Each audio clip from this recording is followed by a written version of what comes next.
अस्सलाम वालेकुम गर्ल्स। आज हम लोगों ने जो टॉपिक करना है वो है लिक्विड्स एंड सॉलिड्स की एक्सरसाइज में क्वेश्चन नंबर 12। ये रीजंस वाला क्वेश्चन है, ठीक है। और ये क्वेश्चन बहुत इंपॉर्टेंट है, ये आपके कोर्स में उसने इंक्लूड किया हुआ है। ये जो आपका एक्सेलरेटेड लर्निंग प्रोग्राम कोर्स है उसके अंदर ये इंक्लूडेड है, ठीक है। और ये बहुत इंपॉर्टेंट है, और जो कोर्स के अंदर चीज़ें इंक्लूड की हैं आपको अंदाज़ा होना चाहिए कि वो बहुत ज़्यादा इंपॉर्टेंट हैं, ठीक है।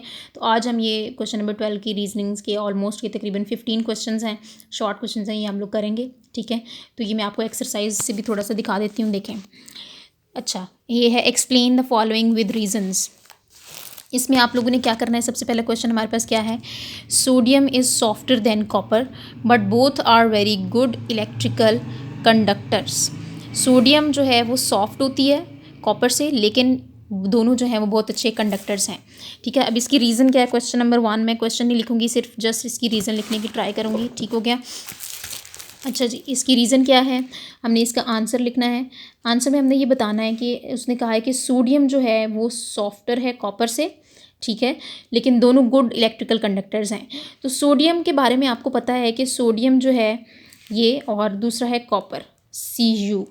सोडियम और कॉपर, इनकी स्ट्रेंथ जो होती है ना वो डिपेंड कर रही होती है इसके नंबर ऑफ़ बॉन्ड्स के ऊपर, कि इसने कितने मेटालिक बॉन्ड्स बनाए हैं, ठीक है। कार्बन जो और जो मेटालिक बॉन्ड की स्ट्रेंथ होती है वो डिपेंड कर रही होती है कि उसकी जो वैलेंस शेल में इलेक्ट्रॉन्स हैं वो कितने हैं। सोडियम के वैलेंस शेल में 1 इलेक्ट्रॉन होता है, तो इसका मतलब है ये एक ही मेटालिक बॉन्ड बना सकता है, जबकि कॉपर जो है इसके आउटर मोस्ट में ज़्यादा इलेक्ट्रॉन्स होते हैं, तो ये ज़्यादा मेटालिक बॉन्ड्स बना सकते हैं, जिसकी वजह से हम कहते हैं कि कॉपर जो है ये स्ट्रॉन्ग है, जबकि सोडियम जो है ये थोड़ा सा सॉफ्ट है, वीक इन अ सेंस के उससे सोडियम की स्ट्रेंथ कॉपर से थोड़ी सी कम होती है। लेकिन सोडियम के अंदर भी फ्री इलेक्ट्रॉन्स होते हैं और कॉपर के अंदर भी फ्री इलेक्ट्रॉन्स होते हैं। जब हम मेटालिक बॉन्डिंग की थ्योरी पढ़ते हैं सॉलिड्स के अंदर, तो इस थ्योरी के अकॉर्डिंग क्या होता है कि तमाम मेटल्स जो होती हैं वो अपने आउटर मोस्ट शेल में मौजूद इलेक्ट्रॉन्स को लूज़ कर देती हैं, और फिर वो इलेक्ट्रॉन्स जो हैं वो उसके अंदर तैरना शुरू हो जाते हैं, जिस तरह से पूल तालाब के अंदर मछलियाँ तैरती हैं, बिल्कुल इस तरह से इलेक्ट्रॉन्स वो पॉजिटिवली चार्ज आइंस के पूल के अंदर तैरना शुरू हो जाते हैं, जिसे हम इलेक्ट्रॉन सी कहते हैं या इलेक्ट्रॉन पूल कहते हैं। तो वो इलेक्ट्रॉन्स जो हैं वो कैरी करते हैं इलेक्ट्रिसिटी को, ठीक है, तो इलेक्ट्रिकल कंडक्टर्स बनाते हैं। तो सोडियम सॉफ्टर इसलिए क्योंकि इसके आउटरमोस्ट शेल में कम इलेक्ट्रॉन्स हैं और ये एक लेस मेटालिक बॉन्डिंग बनाता है, जबकि कॉपर जो है ये मोर मेटालिक बॉन्डिंग बनाता है, जिसकी वजह से ये हार्ड है, ये सॉफ्ट है, लेकिन दोनों के पास फ्री इलेक्ट्रॉन्स हैं, जिसकी वजह से ये ईजिली बॉन्डिंग कर सकते हैं, ठीक हो गया। सेकंड क्वेश्चन हम देखते हैं कि सेकंड क्वेश्चन क्या है। सेकंड क्वेश्चन में वो कहता है diamond is hard and an electrical insulator.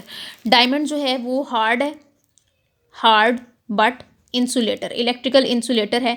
Insulator वो मटेरियल होता है जो इलेक्ट्रिसिटी को पास आउट नहीं करता, ठीक है। अच्छा, अब हार्ड क्यों होता है डायमंड, इस वजह से कि डायमंड जो होता है ना, कार्बन का स्ट्रक्चर होता है, ये कार्बन की एक एलोट्रॉपिक फॉर्म है जिसमें कार्बन जो है वो टेट्राहेड्रली कंबाइन होता है अदर बाकी 4 कार्बन एटम्स के साथ। इनके दरमियान एंगल होता है 109.5 डिग्रीज़ का, ठीक है। और ये इस तरह का स्ट्रक्चर बना हुआ होता है, और ये स्ट्रक्चर जब बनता है ना टेट्राहेड्रल स्ट्रक्चर, तो टेट्राहेड्रल स्ट्रक्चर की फॉर्म में जो इसकी चारों की एक कार्बन जो है वो 4 कार्बन के साथ अटैच होती है। सिमिलरली ये वाली कार्बन जो है ये भी मज़ीद 4 कार्बन के साथ अटैच होगी।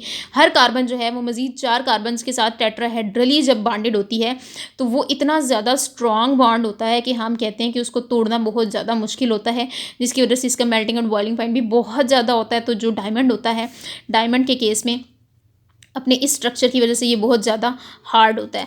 अब इलेक्ट्रिकल इंसुलेटर क्यों है, इलेक्ट्रिकल इंसुलेटर इसलिए है कि कार्बन के पास जितने भी इलेक्ट्रॉन्स आउटर मोस्ट शेल में मौजूद होते हैं वो सारे वो यूज़ करता है अपनी मेटालिक बॉन्डिंग परफॉर्म करने के लिए।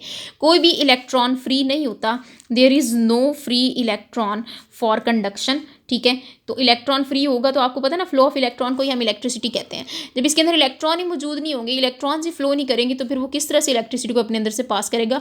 दैट्स वाई हम कहते हैं कि कार्बन जो है वो अपने टेट्राहेड्रल स्ट्रक्चर की वजह से बहुत ज़्यादा हार्ड होता है, और लैक ऑफ फ्री इलेक्ट्रॉन्स या एब्सेंस ऑफ फ्री इलेक्ट्रॉन्स की वजह से वो इंसुलेटर होता है, ठीक हो गया। थर्ड क्वेश्चन हमारे पास क्या है, sodium chloride and caesium chloride have different structures. जी, ये जो सोडियम क्लोराइड और सीजियम क्लोराइड है इन दोनों के स्ट्रक्चर्स जो हैं ये डिफरेंट होते हैं। क्वेश्चन नंबर हमारे पास है ये थर्ड, क्वेश्चन नंबर 12 का थर्ड पार्ट है ये, ठीक है। इसमें वो कहता है कि जो सोडियम क्लोराइड है NaCl और जो सीजियम क्लोराइड है NaCl। ये जो हमारे पास दोनों सॉल्ट्स हैं ना, इनके डिफरेंट स्ट्रक्चर्स होते हैं। और क्यों होते हैं ये डिफरेंट? इनके जो स्ट्रक्चर होते हैं ना, ये डिपेंड कर रहे होते हैं इनकी रेडियस रेशो पे। किस पे डिपेंड कर रहे होते हैं? रेडियस रेशोज़ पे। ठीक है, जो रेडियस रेशो सोडियम क्लोराइड की है वो सीजियम क्लोराइड से डिफरेंट है। जब रेडियस रेशो कम होती है तो इसका मतलब ये होता है कि सोडियम जो है उससे कम क्लोरीन्स जो हैं वो ऑक्यूपाई करेंगी। और जब ये रेडियस रेशो जो है ये ज़्यादा होती है तो उस टाइम पर जो सीजियम है ना, उसके केस की हम बात करते हैं कि सीजियम जो है उसको जनाब ज़्यादा क्लोरीन्स जो हैं उन्होंने हैंडल किया हुआ होता है। तो ये जो रेडियस रेशो है ये क्या चीज़ है, ये मैं आप लोगों को बता देती हूँ। रेडियस रेशो है, इसमें हमने किस तरह से निकालनी होती है। फॉर एग्जांपल अगर हम सोडियम क्लोराइड की निकालते हैं तो हमें पता है कि सोडियम जो है ना उसका जो रेडियस होता है आर पॉजिटिव उसे हम कहेंगे, वो होता है 0.95 एंगस्ट्रॉन। ठीक हो गया। और जो आपके पास है ना क्लोरीन, उसका होता है रेडियस आर नेगेटिव 1.81 एंगस्ट्रॉन। इसका 0.95 है, इसका 1.81 है। तो radius ratio of NaCl, radius ratio जब हम NaCl की निकालते हैं सोडियम क्लोराइड की, तो वो होती है R positive over R negative, और वो है 0.95 एंगस्ट्रॉन ओवर 1.81 एंगस्ट्रॉन। और ये आंसर आपके पास आता है ऑलमोस्ट 0.525। ठीक हो गया। सिमिलरली जो रेडियस होता है ना सीजियम का, आर पॉजिटिव ऑफ सीजियम, वो होता है 1.69 एंगस्ट्रॉन। तो सीजियम क्लोराइड के केस में जब हम रेडियस रेशो निकालेंगे, radius ratio of caesium chloride, तो उस केस में ये 1.69 ऊपर आएगा एंगस्ट्रॉन में, और 1.81 क्लोरीन के केस में नीचे आएगा, और इसका आंसर आता है 0.933। अब देखें, इसकी सोडियम क्लोराइड की रेडियस रेशो कम है जबकि सीजियम क्लोराइड की रेडियस रेशो ज़्यादा है। तो जिसकी रेडियस रेशो ज़्यादा होती है उसके गिर्द ज़्यादा एटम्स होते हैं, जिसकी रेडियस रेशो कम होती है उसके गिर्द कम एटम्स होते हैं। ठीक है, तो सोडियम जो है उसको 6 क्लोरीन्स जो हैं वो सराउंड करती हैं, जबकि सीजियम को 8 क्लोरीन्स सराउंड करती हैं, जिसकी वजह से हम कहते हैं कि सोडियम क्लोराइड और सीजियम क्लोराइड का स्ट्रक्चर जो है वो डिफरेंट होता है। ठीक हो गया, अपनी रेडियस रेशो डिफरेंट होने की वजह से। उसके बाद वो कहता है नेक्स्ट क्वेश्चन में, आयोडीन डिजॉल्व्स रेडली इन टेट्राक्लोरोमीथेन। आयोडीन जो है, ये क्वेश्चन नंबर है हमारे पास 4, कि आयोडीन जो है वो रेडिली डिजॉल्व्स क्यों हो जाती है भाई रेडिली डिजॉल्व इन CCl4। ये आप लोगों ने जो instantaneous diaper induced diaper forces पढ़ी थी, जो प्योरली नॉन पोलर कंपाउंड्स के अंदर मौजूद होती हैं, कौन सी होती हैं वो? London dispersion forces. London dispersion forces जो हैं उसमें हमने 2 एग्जांपल्स पढ़ी थी, उसमें CCl4 की एग्जांपल भी पढ़ी थी, टेट्राक्लोरोमीथेन की भी, आयोडीन की भी पढ़ी थी। एक हमने रूल पढ़ा हुआ है लाइक डिजॉल्व्स लाइक। इसका मतलब क्या है कि नॉन पोलर जो हैं वो नॉन पोलर के अंदर डिजॉल्व होंगे। तो आयोडीन जो होता है वो भी नॉन पोलर है। ठीक हो गया। और CCl4 जो है ये भी नॉन पोलर होता है। तो नॉन पोलर नेचर दोनों की होती है, जिसकी वजह से दोनों एक दूसरे के अंदर डिजॉल्व हो जाते हैं। इस रूल को फॉलो करते हुए लाइक डिजॉल्व्स लाइक को। दूसरी बात हम ये कहते हैं कि लंदन डिस्पर्शन फोर्सेज आयोडीन में भी एग्जिस्ट कर रही होती हैं, CCl4 में भी एग्जिस्ट कर रही होती हैं, और ये दोनों जो हैं ये लंदन फोर्सेज की वजह से एक दूसरे के अंदर सॉलेबल हो जाते हैं और ईजिली सॉलेबल हो जाते हैं। ठीक है, नेक्स्ट हमारे पास है क्वेश्चन नंबर 5। क्वेश्चन नंबर 5 जो है उसमें वो क्या कहता है, the vapour pressure of solids are far less than those of liquids. कि वेपर प्रेशर सॉलिड्स का लिक्विड्स की निस्बत कम क्यों होता है। क्वेश्चन नंबर है आपके पास 5। ठीक है, क्वेश्चन नंबर 5 में वो ये कहता है कि सॉलिड्स जो होते हैं उनका वेपर प्रेशर लिक्विड्स के मुकाबले में बहुत कम क्यों होता है। Vapour pressure of solids are far less than those of liquids. तो इसकी रीज़न क्या है कि लिक्विड्स जो होते हैं उन्हें जब यानी सब्लिमेशन का वो कह रहे हैं कि क्यों कम होता है और इसका जो लिक्विड्स का ये ज़्यादा क्यों होता है। ठीक है, इस वजह से कि जो सॉलिड्स होते हैं उनमें वाइब्रेशनल मोशन होती है। सॉलिड्स होते हैं वो नॉन वोलेटाइल होते हैं, जबकि लिक्विड्स जो होते हैं इनके अंदर काइनेटिक एनर्जी भी होती है और वोलेटिलिटी भी होती है। ठीक है, तो नॉन वोलेटाइल जो हैं वो उनका जो वेपर प्रेशर है वो बहुत कम होता है, और जो लिक्विड्स होते हैं उनका वेपर प्रेशर बहुत ज़्यादा होता है। आगे हमारे पास आ जाता है क्वेश्चन नंबर 6। क्वेश्चन नंबर 6 जो है, amorphous solids like glass is also called super cooled liquid. ये जनाब ये क्या है कि हम जो अमॉर्फस ग्लास जो है ना वो अमॉर्फस सॉलिड है, हमने इसकी अमॉर्फस सॉलिड्स की एग्जांपल में ग्लास भी पढ़ा था। वो कह रहे हैं कि इसे हम सुपर कूल्ड लिक्विड भी क्यों कहते हैं। ठीक है, अब इसको सुपर कूल्ड लिक्विड क्या क्यों कहते हैं, इसकी रीज़न क्या है भाई। इसकी रीज़न में क्या चीज़ आती है कि जो आपके पास अमॉर्फस सॉलिड्स होते हैं ना, अमॉर्फस सॉलिड्स के बारे में आप जानते हैं कि इनमें कोई प्रॉपर अरेंजमेंट नहीं होती, no proper arrangement of atoms. ठीक है, तो ग्लास का जो स्ट्रक्चर होता है ना, ग्लास का स्ट्रक्चर क्या होता है कि इस स्ट्रक्चर के अकॉर्डिंग हम क्या कहते हैं कि ग्लास जो होता है ना उसके अंदर बहुत सारी लेयर्स होती हैं। ठीक है, और उन लेयर्स का मतलब है कि बहुत सारे एटम्स जो हैं वो डिफरेंटली अरेंज, कुछ इस तरह से अरेंज हुए होते हैं, कुछ इस तरह से अरेंज हुए होते हैं, कुछ इस तरह से अरेंज हुए होते हैं, कुछ यूं अरेंज हुए होते हैं। तो वो जो इस तरह की अरेंजमेंट होती है ना वो किस तरह आती है कि हम लोग क्या करते हैं कि जब ग्लास की मैन्युफैक्चरिंग होती है ना, तो ग्लास की जो ये जो डोमेन्स हैं या ये जो प्रॉपर इसके अंदर अरेंजमेंट्स हैं, ये प्रॉपर एडजस्ट होने से पहले ही हम उन्हें उसका टेम्परेचर बहुत ज़्यादा डाउन कर देते हैं और वो जहाँ जहाँ मौजूद होती हैं वहीं वहीं पर फ्रीज़ हो जाती हैं। तो इसलिए हम कहते हैं कि ग्लास जो है वो हाईली सुपर कूल्ड लिक्विड है। ठीक हो गया। अच्छा, अब इसमें मज़ीद जो है सुपर कूल्ड लिक्विड जो है इसके बारे में मैं आपको थोड़ा सा मज़ीद बता देती हूँ कि इससे क्या मुराद है। जो आपके पास होते हैं ना जी, नेक्स्ट क्वेश्चन देखते हैं, इसका इतना ही आंसर बनता है। नेक्स्ट क्वेश्चन हम देखते हैं, नेक्स्ट क्वेश्चन क्या है। नेक्स्ट क्वेश्चन है हमारे पास 7th। वो कह रहा है कि cleavage of crystal is itself an isotropic behaviour. कि क्लीवेज जी, इस क्वेश्चन के आंसर में हम क्या लिखेंगे, इस क्वेश्चन का आंसर मैं आपको डायरेक्ट दिखा देती हूँ कि उसने क्या लिखा है। In crystals the particles are arranged in regular repeating 3 dimensional pattern. यानी क्रिस्टल के अंदर जो आपके मॉलिक्यूल्स हैं ना वो रेगुलर रिपीटिंग 3 डायमेंशनल पैटर्न के अंदर वो अरेंज हुए होते हैं। This arrangement of particles is different in different planes.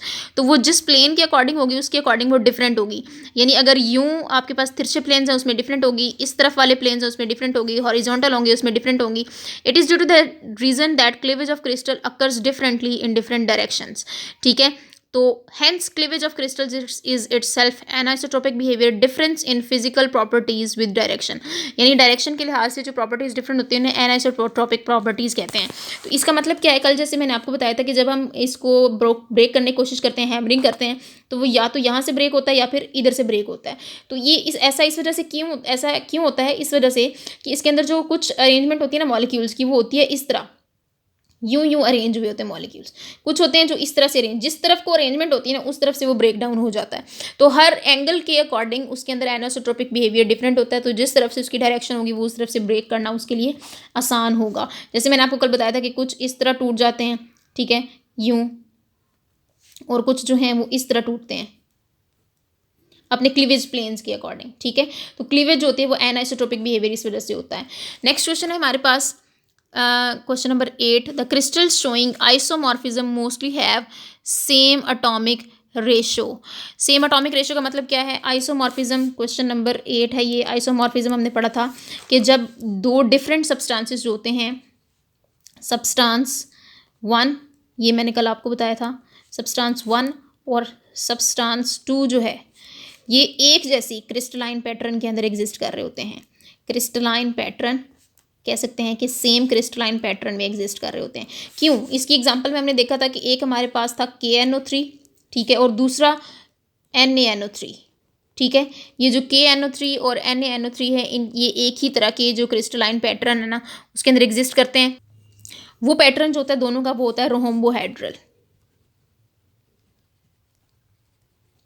अब इसमें क्वेश्चन उसने ये पूछा है कि क्या उनके अंदर सेम एटॉमिक रेशियोज होंगी। सेम एटॉमिक रेशियोज, हाँ, इसके अंदर सेम एटॉमिक रेशियोज, जैसे पोटाशियम 1 है, ये नाइट्रोजन 1 है और ऑक्सीजन कितनी है, 3 है। सिमिलरली यहाँ पर सोडियम 1 है, नाइट्रोजन भी 1 है और ऑक्सीजन कितनी है, 3। 1:1:3, 1:1:3। जी हाँ, इनके अंदर जो एटॉमिक रेशियोज हैं वो बिल्कुल सेम हैं, इस वजह से वो एक जैसा स्ट्रक्चर जो है वो शो कर रही हैं। ठीक हो गया। नेक्स्ट क्वेश्चन है हमारे पास question number 9। The transition temperature is shown by elements having allotropic forms and by the compound showing polymorphism. Transition temperature क्या होता है, कल मैंने आपको बताया था कि एक कंपाउंड जो अगर एक सब्सटेंस एक से ज़्यादा क्रिस्टलाइन फॉर्म में एग्जिस्ट कर रहा है। क्वेश्चन नंबर 9 की बात कर रहे हैं, ये ट्रांजिशन टेम्परेचर से रिलेटेड है।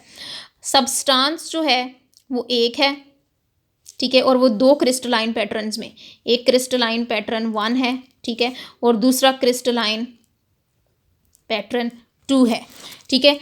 ये जो फिनोमेना एक सब्सटेंस शो करता है ना, उसे हम कहते हैं पॉलीमॉर्फिज्म, ठीक है।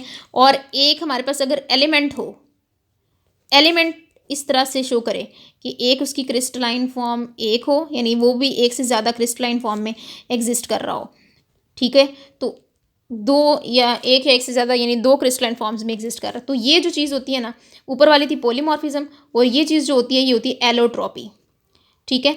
अब वो कहता है, क्वेश्चन उसने पूछा है कि transition temperature shown by the elements having allotropic forms and by the compound showing polymorphism, कि ये भी एलोट्रोपिक ट्रांजिशन टेम्परेचर शो करते हैं, ये भी शो करते हैं, यानी इन दोनों क्रिस्टलाइन फॉर्म्स का एक्सचेंज एक दूसरे के साथ जिस टेम्परेचर पर होता है ना, वो ट्रांजिशन टेम्परेचर है।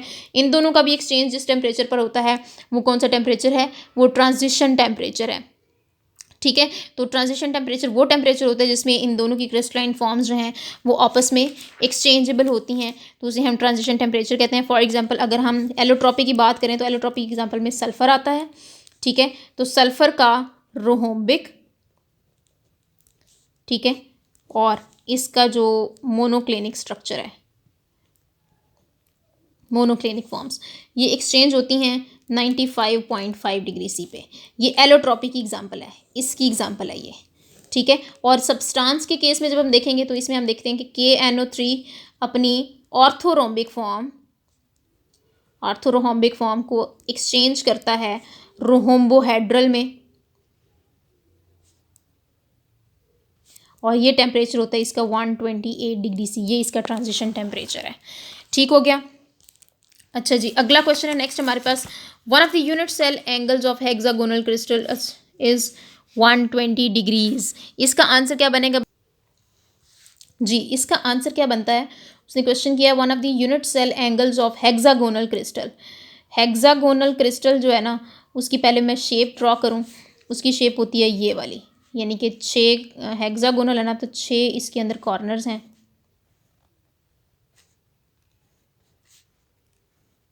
ये इस तरह से होता है जनाब इसका स्ट्रक्चर। तो ये एंगल होता है 120 डिग्रीज़ का। वो कहता है ये 120 डिग्रीज़ क्यों है। हमारे पास एक फॉर्मूला होता है एंगल फाइंड करने का, 180 into n-2 divided by n, ठीक है। अब इसमें जो n की वैल्यू है ना, ये वाला n हेक्सागोनल है ना, हेक्सा मीन्स 6, तो n की वैल्यू होगी 6। हम n की वैल्यू पुट करेंगे 180 6 - 2/6, तो ये इक्वल हो जाएगा 6 - 2 किसके इक्वल होता है 4 के, 180 4/6, ठीक है। 6 3 बार 18 30 आ जाएगा, और 30 को 4 से जब हम मल्टीप्लाई करेंगे 4 0 ज़ा 0 4 3 ज़ा 12, 120 डिग्रीज़। दैट्स वाई हम कहते हैं कि हेक्सागोनल के अंदर एक एंगल जो है वो 120 डिग्रीज़ का यूनिट सेल के अंदर मौजूद होता है, ठीक है। आगे हमारे पास है क्वेश्चन नंबर, ये क्वेश्चन नंबर 10 था। क्वेश्चन नंबर 11 है, the electrical conductivity of metals decreases by increasing the temperature. अच्छा, ये हमारे पास अब क्वेश्चन नंबर 11 है। 11 जो है इसका आंसर क्या, यानी क्वेश्चन क्या है, वो कह रहे हैं कि electrical conductivity of metals decreases by increasing the temperature. Normal जो मेटल्स होती हैं ना, उनका जब हमने सोल्यूशन बनाया होता है या जब टेम्परेचर नॉर्मल होता है, तो उनके इस तरह से होता है कि दरमियान में यूं लेयर्स होती हैं पॉजिटिव चार्जेस की, और उनके आउटर मोस्ट में जो इलेक्ट्रॉन्स हैं ना वो लूज़ कर चुके होते हैं मेटल्स, और ये पॉजिटिव आइंस होते हैं, ठीक है। सिमिलरली यहाँ पर भी पॉजिटिव आइंस की लेयर्स होती हैं, और अपने इलेक्ट्रॉन्स जो हैं वो इस तरह से बाहर तैर रहे होते हैं, ठीक है। अब ये यहाँ से आप इसको जब बैटरी से कनेक्ट करते हैं ना, तो ये बड़ा ईजीली कंडक्शन होती है पॉजिटिव से नेगेटिव की तरफ, तो इलेक्ट्रिसिटी कंडक्ट होना शुरू हो जाती है, क्योंकि फ्लो ऑफ इलेक्ट्रॉन्स जो है वो होना शुरू हो जाता है पॉजिटिव से नेगेटिव की तरफ, नेगेटिव से पॉजिटिव की तरफ, ठीक है। लेकिन जब हम इसका टेम्परेचर इंक्रीज़ करते हैं ना, उसने क्वेश्चन पूछा है तो electrical conductivity of metals decreases by increasing the temperature. जब हम इस मेटल का टेम्परेचर इंक्रीज़ करेंगे तो इलेक्ट्रॉन्स के साथ साथ इसके जो पॉजिटिव आइंस है ना, उनकी काइनेटिक एनर्जी भी ज़्यादा हो जाएगी। ये जो पॉजिटिव आइंस हैं इनकी वाइब्रेशनल काइनेटिक एनर्जी जब ज़्यादा होगी, काइनेटिक एनर्जी जब ज़्यादा हो जाएगी ड्यू टू टेम्परेचर राइज, तो टेम्परेचर इंक्रीज़ करेगा, काइनेटिक एनर्जी इंक्रीज़ करेगी, तो फिर ये पॉजिटिव आयंस जो है ना इलेक्ट्रॉन्स के रास्ते में आना शुरू हो जाएंगे, इलेक्ट्रॉन्स को ईजिली फ्लो नहीं करने देंगे, इलेक्ट्रॉन्स को रेजिस्टेंस फील करनी पड़ेगी पॉजिटिव आयंस की, वो आगे पीछे ऊपर नीचे आ रहे हैं। तो उसकी वजह से पहली जहाँ यहाँ पर जितनी वैल्यू इलेक्ट्रिसिटी कंडक्शन की आ रही थी वो अब नहीं आएगी। तो इस रेजिस्टेंस की वजह से क्या होता है कि इलेक्ट्रिकल कंडक्टिविटी जो है वो डिक्रीज़ कर जाती है, टेम्परेचर इंक्रीज़ करेंगे, काइनेटिक एनर्जी इंक्रीज़ करेगी, और कंडक्टिविटी जो है ना वो जनाब डिक्रीज़ कर जाएगी। ये हमारे पास क्वेश्चन नंबर 11 था। क्वेश्चन नंबर 12 है, in the closest packing of atoms of metals only 74% space is occupied. हाँ जी, क्वेश्चन नंबर जो आपके पास है 12, उसमें वो कहता है कि क्लोजेस्ट पैकिंग में सिर्फ 74% स्पेस जो है वो ऑक्यूपाई होती है, बाकी स्पेस कहाँ जाती है। जब हम ऑक्यूपाई करते हैं ना मेटल्स को, तो मेटल्स को जब हम ऑक्यूपाई करते हैं क्लोजेस्ट पैकिंग में, तो पहले जो होती है हमारे पास नीचे वाली लेयर 1 2 3 4, ये फिर ये फिर ये फिर ये फिर ये फिर ये, तो ये जो स्पेस है ना हमारे पास जो ऑक्यूपाई हुई हुई है ये तकरीबन 74 होती है, और बाकी इसकी इंटरस्टिक्स क्या होती हैं कि जो इसके नीचे खाली जगह होती हैं वो तकरीबन होती हैं 26%। तो वो 26% एम्प्टी रहती हैं, ठीक है, उन्हें हम कहते हैं interstitial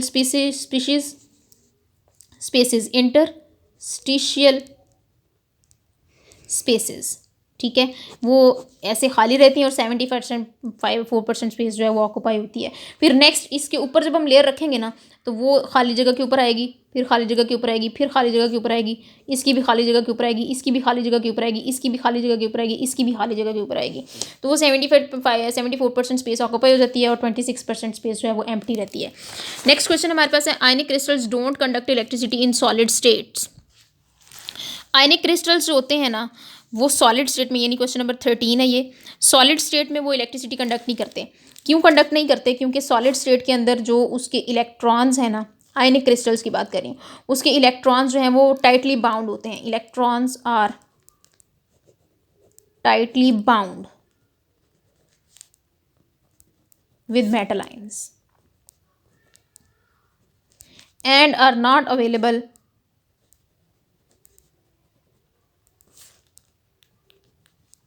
for electricity conduction. Electricity conduction के लिए वो अवेलेबल नहीं होते। Rather they conduct in solution form और मोल्टन फॉर्म। मोल्टन फॉर्म यानी अपनी जो उसकी फ्यूज्ड फॉर्म है उसमें, या सोल्यूशन फॉर्म में वो इलेक्ट्रॉन्स आज़ाद होते हैं तो वो आसानी से कंडक्शन शो करते हैं। Question number 14, ionic crystals are highly brittle. This is much important question. Question number है आपके पास 14, ionic crystals are highly brittle. Brittle का मतलब होता है वो एक दूसरे के ऊपर स्लिप पास करते हैं। जो इनकी लेयर्स होती हैं ना वो इस तरह से होती हैं कि नेगेटिव आयंस, आयनिक क्रिस्टल की बात कर रही हूँ, नेगेटिव आयंस इस तरह हैं, यूँ, पॉजिटिव आयंस यूँ हैं, यहाँ, फिर यहाँ, फिर यहाँ, फिर यहाँ, फिर नेगेटिव आयंस इधर हैं, इधर हैं, इधर हैं, इधर हैं और इधर हैं, फिर पॉजिटिव आयंस यहाँ हैं, यहाँ हैं, यहाँ है, यहाँ है। जब हम इसकी हैमरिंग करते हैं ना, या ब्रिटलनेस करने के लिए हम इसको इधर से फोर्स लगाते हैं और इधर से फोर्स फॉरवर्ड लगाएंगे, इधर से फोर्स बैकवर्ड लगाएंगे। मैं चार्जेस ड्रॉ कर रही हूँ, negative negative negative positive negative positive negative, ठीक है। अब यहाँ पर है पॉजिटिव नेगेटिव पॉजिटिव नेगेटिव, फिर यहाँ पर है negative positive negative positive negative, फिर यहाँ पर है पॉजिटिव नेगेटिव पॉजिटिव नेगेटिव। जब इधर से फोर्स लगाते हैं, इधर से फोर्स लगाते हैं, ठीक है, तो ये थोड़े से स्लिप पास होते हैं। स्लिप पास होने की वजह से इनके जो सिमिलर चार्जेस हैं ना वो एक दूसरे के ऊपर आ जाते हैं, ठीक है। जब ऊपर आते हैं तो वो एक दूसरे को रिपल्शन शो करते हैं, और रिपल्शन शो करने के बाद क्या होता है कि वो मजीद एक दूसरे से दूर दूर धकेले जाते हैं, जिसकी वजह से वो लेयर सेपरेट हो जाती है, ये लेयर सेपरेट हो जाती है, और ब्रिटलनेस की बात हम इसे शीट्स वगैरह में कन्वर्ट कर सकते हैं, ठीक है, इसे वायर्स में कन्वर्ट कर सकते हैं, ठीक है, और इस तरह का जो फिनोमेना है वो हम लोग कैरी आउट कर सकते हैं। क्वेश्चन नंबर 15 है, the number of positive ions surrounding the negative ions in the ionic crystal lattice depend upon the size of the two ions. तो ये तो ऑब्वियस सी बात है कि जो positive ions surrounding the negative ions in ionic crystal depend upon the size of the atom, जितना ion का size होगा ना उसी हिसाब से उसके गिर्द पॉजिटिव या नेगेटिव, अगर आयन नेगेटिव आयन बड़ा है तो उसके गिर्द ज़्यादा पॉजिटिव आयन्स होंगे, अगर नेगेटिव आयन छोटा है तो उसके गिर्द कम पॉजिटिव आयन्स होंगे। समझ आ गई बात की? तो ये तो सिंपल सा है, इसमें कोई ऐसी टेक्निकल बात नहीं है। तो आज के लिए हमारा ये जो टॉपिक है ये कंप्लीट हो गया।